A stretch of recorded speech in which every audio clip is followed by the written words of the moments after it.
Flight 447 was descending through 28,000 feet when the impossible happened. Commercial aviation doesn't intersect with military airspace without consequence, but on that Tuesday morning over the Nevada desert, everything changed in the space of a heartbeat. The Boeing 737 had been cruising normally when air traffic control's voice crackled through the cockpit, with words that made Captain Rodriguez grip his controls tighter than he had in 15 years of flying. Flight 447, be advised you have military traffic converging on your position. Maintain current heading and altitude. What Rodriguez couldn't see through the morning haze were the two F-22 Raptors climbing fast from Nellis Air Force Base, their twin engines screaming through the thin air like metallic thunder. The lead pilot, Major Blake "Viper" Harrison, had been scrambled for what should have been a routine intercept, a commercial flight that had somehow drifted into restricted airspace. Standard procedure. Nothing unusual. But passenger 127 was about to change everything. She sat in seat 23A, unremarkable among the other travelers. Mid-40s, weathered hands that spoke of years gripping something other than coffee cups, eyes that tracked the horizon outside her window with an intensity that suggested muscle memory. Her boarding pass read K. Thorne, and to everyone else on that plane, she was just another passenger heading to Los Angeles. The F-22s closed distance rapidly, their angular stealth profiles cutting through the morning sky like predators. Harrison's wingman, Captain Torres, maintained formation as they approached the civilian aircraft. Through his HUD, Harrison could see the 737's white fuselage gleaming in the early sunlight. Civilian aircraft, this is Viper 11. You are in violation of restricted airspace. Respond immediately. The commercial pilot's voice came back nervous, apologetic, standard civilian response. Harrison had heard it 100 times before, but then something happened that would echo through military channels for years to come. A different voice cut through the radio frequency. Female, calm, authoritative in a way that made Harrison's spine straighten involuntarily. Viper 11, this is Reaper. The call sign hit the radio waves like a physical force. Harrison's hand froze on his throttle. Torres sucked in a breath so sharp it was audible through the comm. In the backseat weapon systems officer positions of both F-22s, hardened combat veterans felt their hearts skip beats. Reaper. Every pilot in the Air Force knew that call sign. Every pilot in the Air Force knew what it meant, what she had done, what she had sacrificed, and every pilot in the Air Force knew that Reaper was supposed to be gone forever. The sky suddenly felt smaller, the morning sun sharper, as two of America's most advanced fighter jets found themselves in formation with a ghost. Harrison's voice, when he finally managed to speak, carried a tremor that had nothing to do with altitude or G-forces. Reaper, is that really you? The response came back with the kind of quiet confidence that combat veterans recognize instantly. The voice of someone who had stared into hell and walked back out carrying others on her shoulders. Copy that, Viper. Still got the stick, still got the sky. In the commercial airliner below, passengers noticed their plane had stopped its descent. They couldn't see the two F-22s maintaining perfect formation just outside their windows, couldn't hear the radio traffic that was about to rewrite everything they thought they knew about the woman in seat 23A, but they could feel something had changed in the air pressure, in the quality of silence that settled over the cabin like a held breath. Captain Rodriguez looked at his instruments, then at his co-pilot, then at the radio that had just carried a voice he didn't recognize but somehow understood commanded respect. He had been flying commercial routes for 15 years, had never once deviated from standard operating procedures, but something in that exchange made him key his mic with hands that weren't quite steady. Reaper, this is the captain of Flight 447. We have you on passenger manifest as K. Thorne. Ma'am, do you need to take control of this aircraft? The question hung in the air like a challenge to physics itself. Commercial pilots don't ask passengers to take control of their aircraft. It doesn't happen. It can't happen.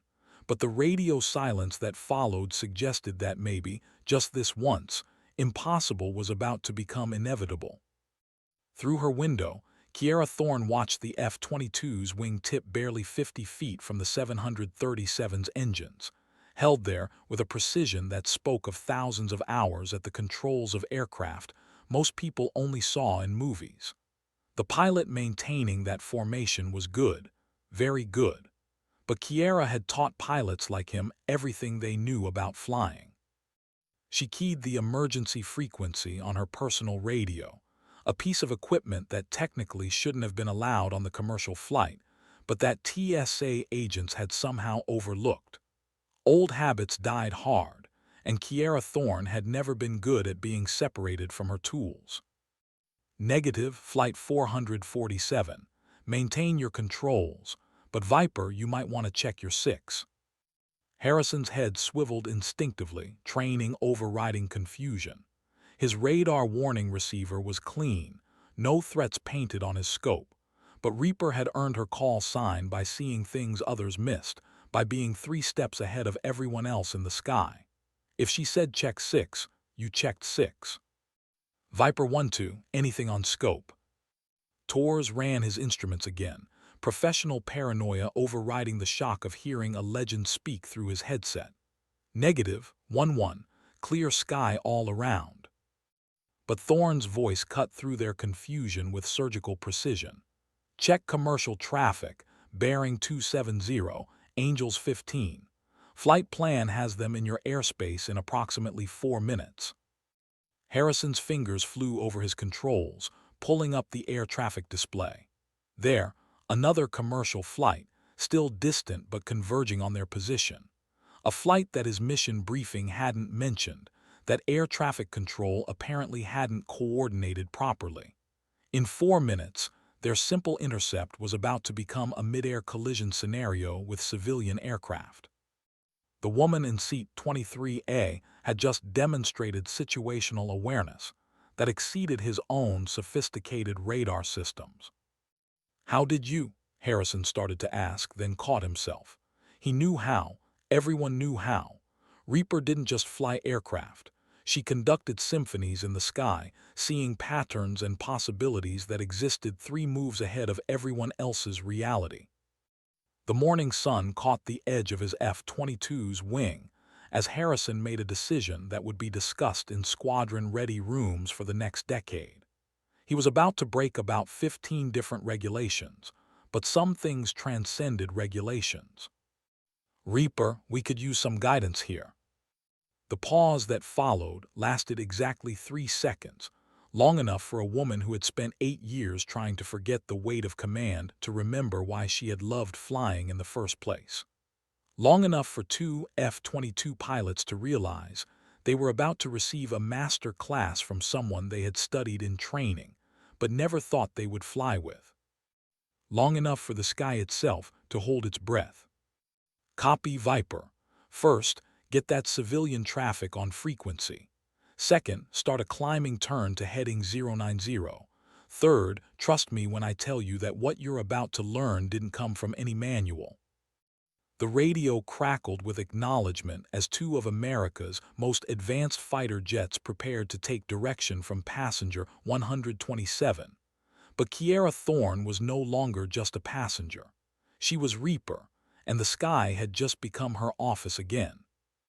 Harrison executed the climbing turn with textbook precision, feeling his aircraft respond to control inputs with the kind of mechanical sympathy that came from thousands of hours of practice. Beside him, Torres matched the maneuver perfectly, the 2 F-22s moving through the morning air like extensions of their pilots' intentions. But even as they climbed, Harrison couldn't shake the feeling that he was missing something fundamental about the situation unfolding around them. Reaper hadn't just spotted conflicting traffic. She had identified it before his instruments, calculated intercept timing without access to his systems, and somehow managed to coordinate a solution while sitting in a commercial airliner. Viper, once you reach Angels 25, level off and hold position. The incoming traffic is Flight 892, bound for McCarran. They're running late and their pilot is going to request priority routing through your airspace in approximately 90 seconds. Harrison keyed his mic, but before he could respond, his radio crackled with air traffic control. Viper 11, be advised we have priority traffic requesting immediate routing through your patrol area. Flight 892, emergency fuel situation, requesting direct McCarran approach. Tor's voice came through the squadron frequency, private between the two F-22s. Jesus, Viper, she called it exactly. But Thorne wasn't finished demonstrating why her call sign had become legend. Viper, Flight 892's pilot is Captain Morrison, former Navy. He's going to be running hot and heavy, probably cutting corners on standard separation protocols. Recommend you establish a holding pattern at current position and let him pass below you at Angels 12. Harrison found himself following instructions from a woman he couldn't see, coordinating with air traffic patterns she shouldn't have been able to predict, executing maneuvers that felt less like military operations and more like choreographed dance. The F-22s carved precise circles in the morning sky, while commercial traffic passed safely below, the entire evolution unfolding exactly as Reaper had described. Viper 11, excellent coordination. Priority traffic is clear of your area. The air traffic controller's voice carried a note of professional appreciation that suggested he, too, had noticed the unusual precision of the morning's operations. As the immediate crisis passed, Harrison found himself flying formation with a commercial airliner in a way that no regulation explicitly forbade, but that no pilot had ever really considered. The 737 held steady course, while the F-22s maintained loose escort positions, the three aircraft moving through restricted airspace in an improvised formation that should have been impossible. Reaper, Harrison said finally, his voice carrying the weight of questions he wasn't sure how to ask. How long has it been? The pause that followed was measured in heartbeats, in the space between one moment and the next, in the distance between who someone used to be and who they had become. 8 years, 4 months, 16 days. Thorne's voice carried no self-pity, no regret, just the precise accounting of someone who had measured time not in calendars but in the absence of sky beneath her wings. Since I last talked to fighters on frequency. Tor's cut in, his voice thick with something that might have been awe. Ma'am, we studied your missions at the Academy. Kabul evacuation, Operation Copper Canyon, the Strait of Hormuz incident. You saved a lot of lives up there. But Thorne's response cut through the praise with the kind of sharp honesty that separated legends from the stories told about them. Lost a lot too, Captain. Every pilot up there did what the mission required. I just happened to be the one holding the microphone when the music stopped. The commercial airliner continued its descent toward Los Angeles, but something had changed in the quality of the flight. Passengers who had been dozing were now alert, sensing a shift in the aircraft's behavior that they couldn't quite identify. The plane felt steadier somehow, as if it were being guided by more than just autopilot and navigation systems. Captain Rodriguez found himself flying with a precision that exceeded his normal standards, making minute corrections to heading and altitude that he couldn't quite explain, but that felt absolutely right.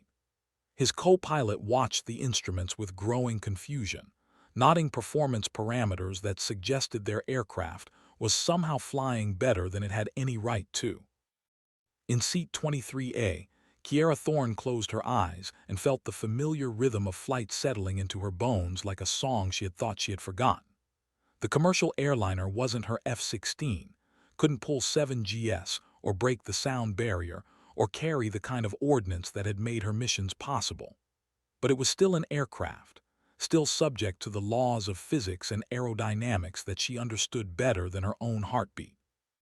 Outside her window, the F-22s held perfect formation, their pilots maintaining position with the kind of unconscious skill that came from years of training, and the sudden inspiration that came from flying with someone they had never expected to meet. The morning sun painted their angular stealth profiles in shades of silver and shadow, turning the restricted airspace over Nevada into a gallery for an exhibition that only a handful of people would ever witness. "Reaper," Harrison said, his voice carrying a question that went beyond radio protocol. "What happened? After the last mission you just disappeared." The answer, when it came, carried the weight of decisions that couldn't be undone and consequences that couldn't be avoided. Sometimes the best way to serve is to step away from the controls. Let somebody else fly for a while. But even as she spoke, Thorne's hands moved in unconscious simulation of control inputs, muscle memory translating the commercial airliner's gentle maneuvers into the more aggressive geometry of combat flying. Her body remembered what her mind had tried to forget: the weight of a flight stick, the pressure of G-forces, the split-second timing that separated successful missions from memorial services. The radio crackled with air traffic control, routine communications that nevertheless felt charged with unusual significance. Flight 447, contact Los Angeles approach on 124.9. Safe flight. Harrison felt the moment slipping away, felt the return to standard operating procedures that would separate him from a legend he might never encounter again. But before switching frequencies, he made a decision that would define his career for the next 20 years. "Reaper, it's been an honor to fly with you. Whatever happened before, whatever reasons you had for stepping away, the sky's been waiting for you." Thorne keyed her radio one last time, her voice carrying across the frequency with the kind of quiet authority that made experienced pilots pay attention. "The sky's always there, Viper. Sometimes we just need reminding that we're allowed to come home." The F-22s peeled away in perfect symmetry, their twin exhausts painting brief contrails against the morning sky before disappearing into the vast blue canvas of restricted airspace. Flight 447 continued its descent toward Los Angeles, its passengers unaware that they had just witnessed a reunion between a legend and the element that had defined her life. But for Captain Rodriguez, for Major Harrison and Captain Torres, for air traffic controllers who would puzzle over the morning's unusual coordination for years to come, something had changed. They had glimpsed the woman behind the call sign, had heard the voice that had guided impossible missions and saved uncountable lives. They had flown, for just a few minutes, in the presence of Reaper. As Flight 447 descended through 15,000 feet, the commercial aviation routine reasserted itself. Passengers began gathering their belongings, flight attendants prepared for landing, and the 737's engines settled into the familiar rhythm of approach procedures. But in seat 23A, Kiera Thorne sat with her hands folded in her lap and her eyes fixed on the horizon, feeling the weight of 8 years lifting from her shoulders like morning mist burning away in sunlight. The radio in her carry-on bag remained silent, but she could feel the presence of aircraft moving through the sky around her, commercial flights following their prescribed routes, military aircraft conducting their training missions, the endless choreography of controlled airspace that connected every point on the map to every other point through the medium of flight. She had forgotten, in 8 years of trying to be someone else, how much she missed being part of that choreography. How much she missed the weight of responsibility that came with holding the lives of others in her hands, balanced on the edge of decisions measured in milliseconds and the distance between safe passage and catastrophe. The 737's wheels touched down on Los Angeles International's runway with the kind of gentle precision that suggested Captain Rodriguez had been inspired to exceed his normal standards.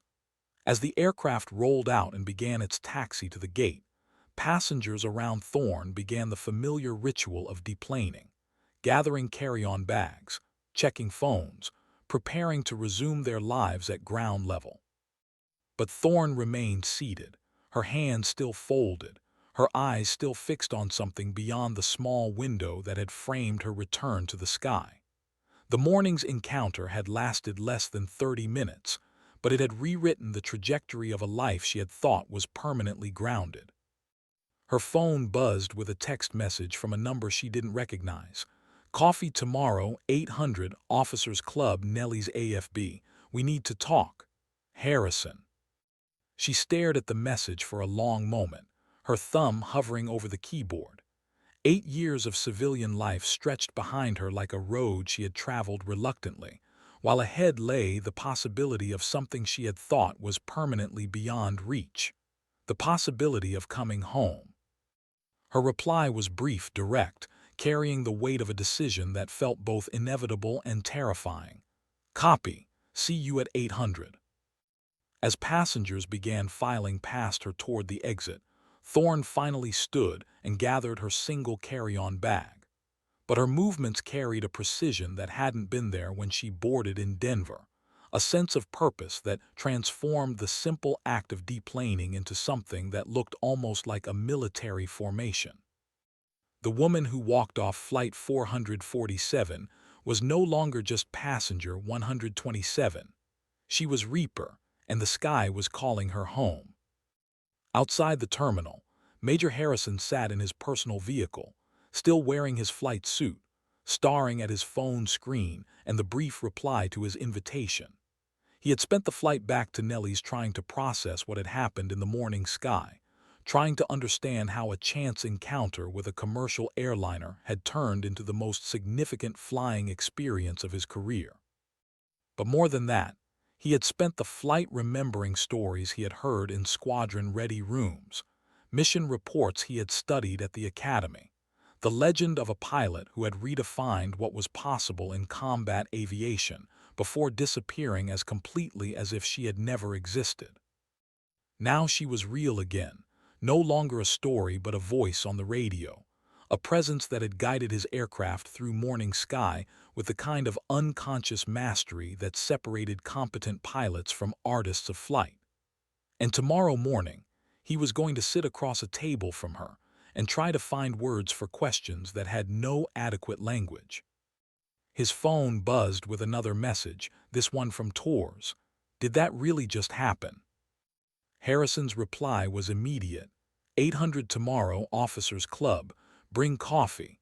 This conversation is going to take a while. As evening settled over Los Angeles and Nellie's Air Force Base, as commercial traffic continued its endless dance through controlled airspace and military aircraft conducted their training missions against the backdrop of desert sky, the legend of Reaper began its transformation from memory to presence, from story to ongoing reality. The woman who had been passenger 127 that morning sat in a hotel room overlooking Lax, watching aircraft take off and land in precisely choreographed sequences that painted trails of light against the gathering darkness.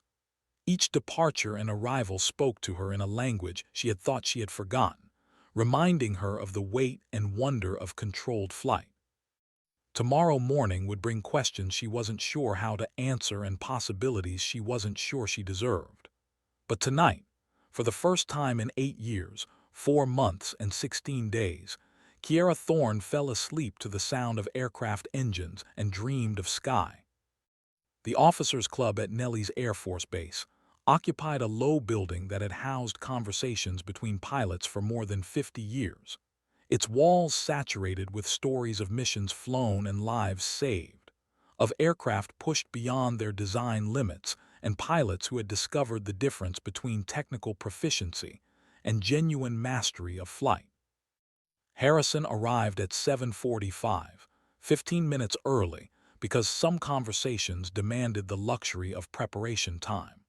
He had spent the previous evening reading mission reports he had studied years earlier at the academy, trying to separate the legend of Reaper from the reality of the woman he was about to meet. But the reports told a story that seemed almost too consistent to be entirely true. Mission after mission, where impossible tactical situations had been resolved through flying that transcended training, and entered the realm of intuitive genius. Kabul evacuation. Reaper had held a damaged F-16 in the air for 47 minutes after losing hydraulic pressure, providing cover for transport aircraft extracting civilians from an airport under direct fire.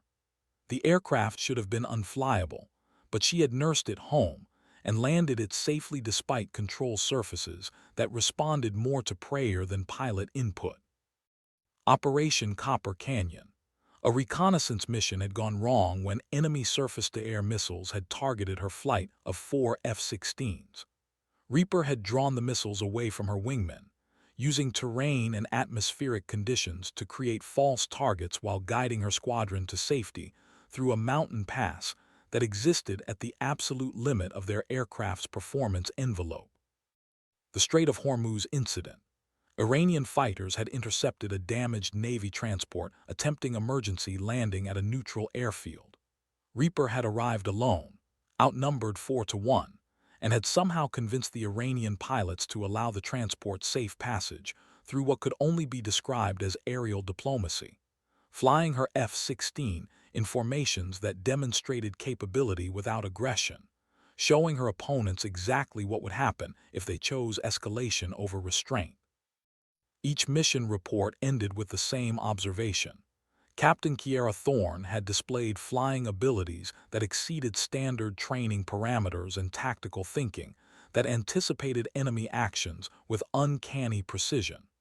Recommended for immediate promotion and assignment to advanced tactical development programs. But the final report in her file was different. After the Strait of Hormuz incident, Reaper had requested transfer to non-flying duties, had declined promotion opportunities, and had ultimately resigned her commission to pursue civilian employment. The reasoning given was personal, the details classified beyond Harrison's clearance level. At precisely 800, she walked through the officers' club entrance. Harrison recognized her immediately, despite 8 years of civilian life that had softened the sharp edges of military bearing. She moved with the unconscious precision of someone who had spent years translating thought into aircraft control, her eyes automatically scanning the room in threat assessment patterns that no amount of civilian time could entirely erase. She was smaller than he had expected, compact in the way that suggested physical capability rather than delicacy. Her hair showed traces of gray that hadn't been present in her official photographs, and her clothes carried the understated quality of someone who had learned to blend into civilian environments. But when she spotted Harrison and walked toward his table, her bearing shifted subtly back toward the military posture that had once commanded squadron-ready rooms. "Major Harrison," she said, extending her hand with the kind of firm grip that spoke to years of pre-flight inspections and control stick pressure. "Thank you for the invitation." "Ma'am, it's an honor." Harrison stood, feeling suddenly awkward in the presence of someone he had studied but never expected to meet. "Please call me Blake." She settled into the chair across from him, with movements that suggested comfort in military environments despite her civilian status. "Kiera works fine, though I suspect you're going to have questions about Reaper." The directness of the statement cut through Harrison's prepared conversational approach, forcing him to confront the reason for the meeting without the buffer of small talk.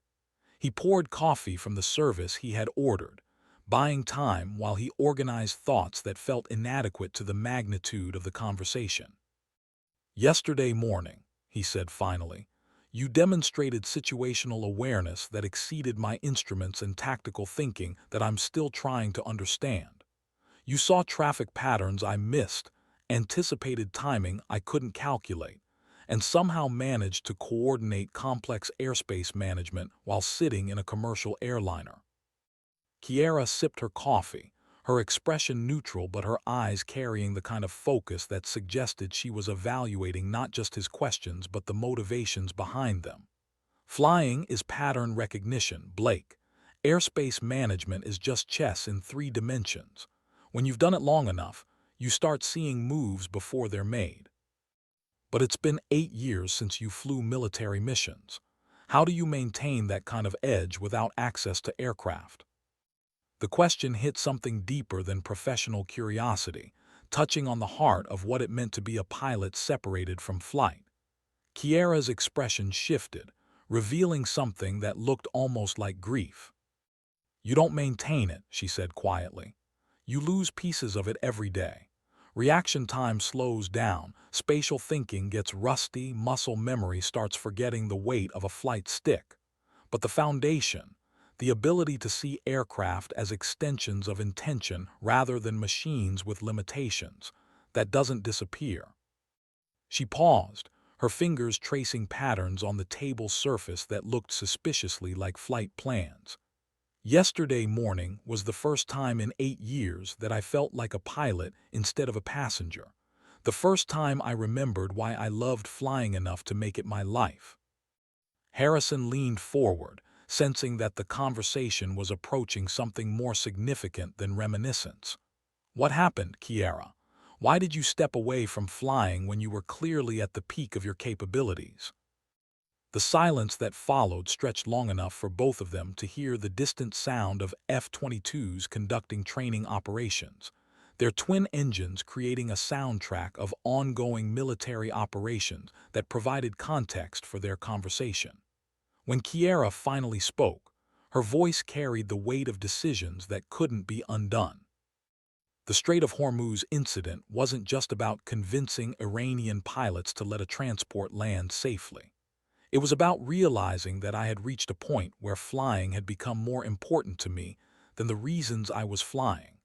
I was making tactical decisions based on the joy of pushing aircraft beyond their limits rather than the mission requirements that should have governed my actions. She took a breath, her eyes focusing on something beyond Harrison's shoulder, beyond the walls of the officers' club, beyond the immediate moment. During that intercept, I could have resolved the situation in 30 seconds by simply demonstrating superior firepower. Instead, I spent 47 minutes engaged in aerial maneuvering that served no tactical purpose except to prove that I could outfly anyone else in the sky. While I was playing artist with my F-16, that Navy transport was burning fuel and losing altitude, and the civilians on board were in increasing danger. Harrison felt something shift in his understanding of the woman across from him. The legend of Reaper had always focused on successful outcomes, on missions completed and lives saved. But every pilot who had pushed the boundaries of aircraft capability understood the seductive danger of treating flight as performance art rather than operational necessity. "The mission was successful," he said carefully. "Everyone made it home safely." This time, Kiera's voice carried the certainty of someone who had run probability calculations in the middle of combat and understood how thin the margin between success and catastrophe could be. "But I realized that I was one tactical decision away from being responsible for casualties caused by my own ego rather than enemy action. So I stepped away before that decision became inevitable." The admission hung between them like a challenge to everything Harrison thought he understood about military aviation. The best pilots were supposed to push boundaries, were supposed to find performance levels that exceeded aircraft specifications and mission parameters. But somewhere beyond those boundaries lay a territory where excellence became narcissism and capability became liability. 8 years, Harrison said, his voice carrying a question he wasn't sure how to formulate. "Have you been flying at all?" Kiera's smile was brief, carrying more irony than humor. "Commercial airlines, general aviation, flight simulators when I could find them, trying to remember what it felt like to fly for the simple joy of being airborne instead of as demonstration of superiority." She paused, her expression softening into something that might have been regret. "But yesterday morning, when I heard you and Tors on frequency, when I realized you were dealing with conflicting traffic patterns that could have resulted in a mid-air collision, for the first time in 8 years, flying felt like service again instead of performance." Harrison found himself reconsidering everything he had assumed about the previous day's encounter. What he had interpreted as casual demonstration of superior skill had actually been a carefully considered decision to provide assistance in a potentially dangerous situation. Reaper hadn't been showing off. She had been doing her job. "The Air Force could use pilots with your capabilities," he said carefully, testing the boundaries of a conversation that seemed to be approaching something significant, particularly in training and tactical development roles. "Your experience could help develop the next generation of combat pilots." But Kiera was already shaking her head, her expression carrying the finality of someone who had already considered and rejected that possibility. "I'm not ready to trust myself with that kind of responsibility again, Blake.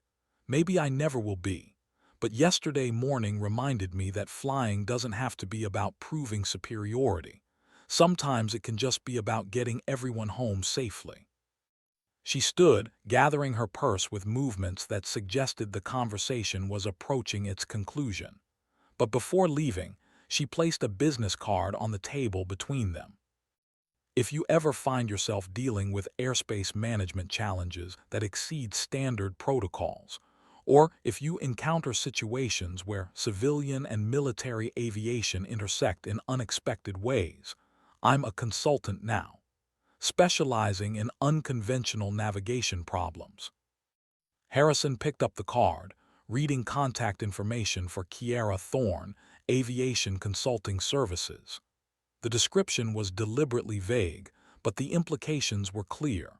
Reaper might have stepped away from military flying, but she hadn't abandoned aviation entirely.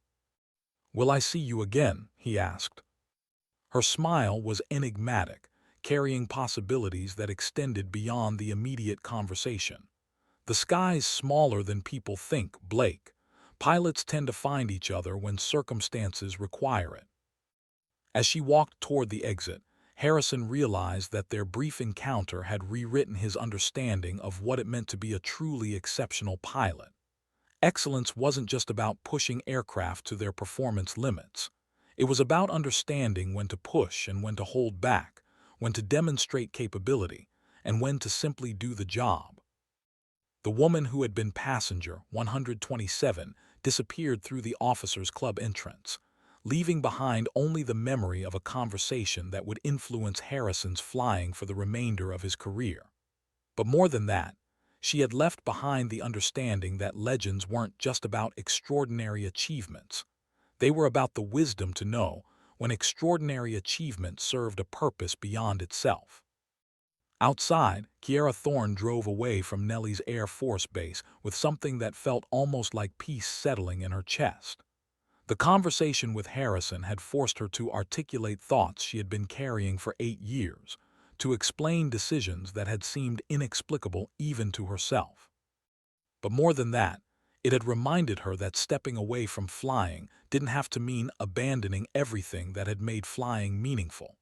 There were ways to serve that didn't require wearing a uniform or carrying the weight of command responsibility.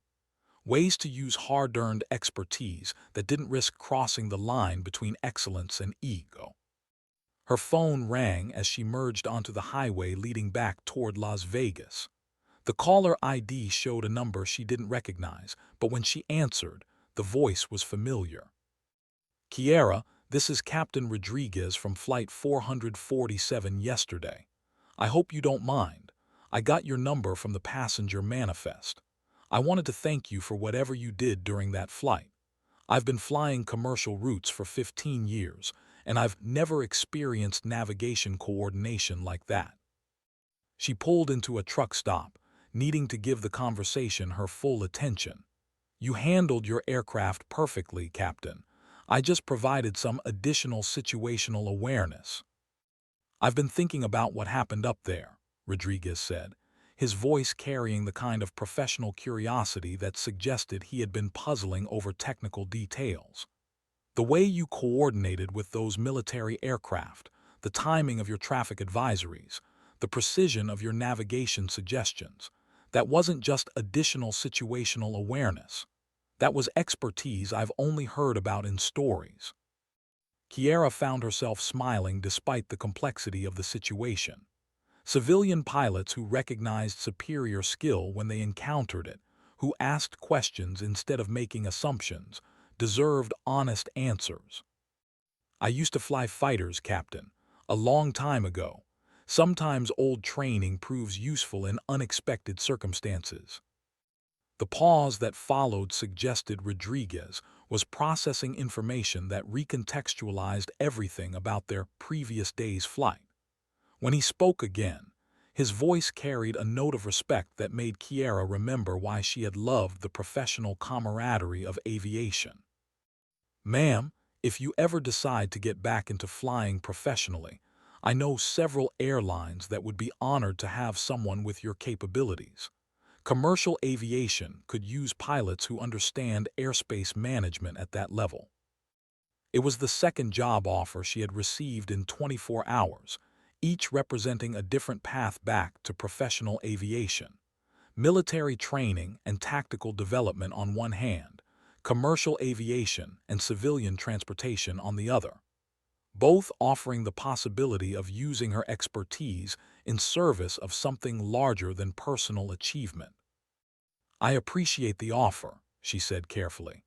"Right now, I'm exploring consulting opportunities that might allow me to contribute to aviation safety without the commitment of full-time flying positions. If you change your mind, or if you ever need references for whatever you decide to pursue, please don't hesitate to call." Flight 447's passengers have no idea how lucky they were to have you on board yesterday, but I do. So does my co-pilot. So do those fighter pilots who seem to know exactly who you were. After ending the call, Kiera sat in her rental car watching aircraft take off from McCarran Airport in the distance, their lights painting temporary constellations against the afternoon sky. Each departure represented someone's journey, someone's decision to trust their life to the physics of flight and the expertise of pilots they would never meet. For 8 years, she had been a passenger in that system, trusting others to provide the skill and judgment that kept aircraft safely separated and passengers delivered to their destinations. But yesterday morning had reminded her that trust was a two-way relationship. That expertise carried with it the responsibility to contribute to the safety of the larger system, even if that contribution came from unexpected directions. Her phone buzzed with a text message from Harrison. "Thanks for coffee. If you ever want to see how today's F-22 pilots compare to your generation, you're welcome at Nellie's anytime. We could use the perspective." She typed her reply carefully, choosing words that would leave possibilities open without making commitments she wasn't ready to honor. Copy. The sky's always teaching new lessons to those willing to learn. But even as she sent the message, Kiera found herself thinking about the sound of F-22 engines, about the precision required to maintain formation with a commercial airliner, about the weight of responsibility that came with holding other people's lives in your hands at 30,000 feet. Thinking about the difference between flying for yourself and flying for something larger than yourself. The drive back to her hotel took her past McCarran's main terminal, where passengers were boarding flights that would carry them across the country and around the world, trusting their safety to pilots and systems and protocols that had been refined over decades of civilian and military aviation experience. Most of those passengers would never know the names of their pilots, would never understand the complexity of the decisions being made in cockpits 30,000 feet above their heads. But Kiera knew. She had been on both sides of that equation, had been the passenger trusting others with her life and the pilot accepting responsibility for the lives of others, had experienced the weight of command and the relief of being able to simply buckle her seatbelt and let someone else handle the controls. Yesterday morning had reminded her which side of that equation felt more like home. Her hotel room overlooked the airport, providing a view of the constant choreography of takeoffs and landings that,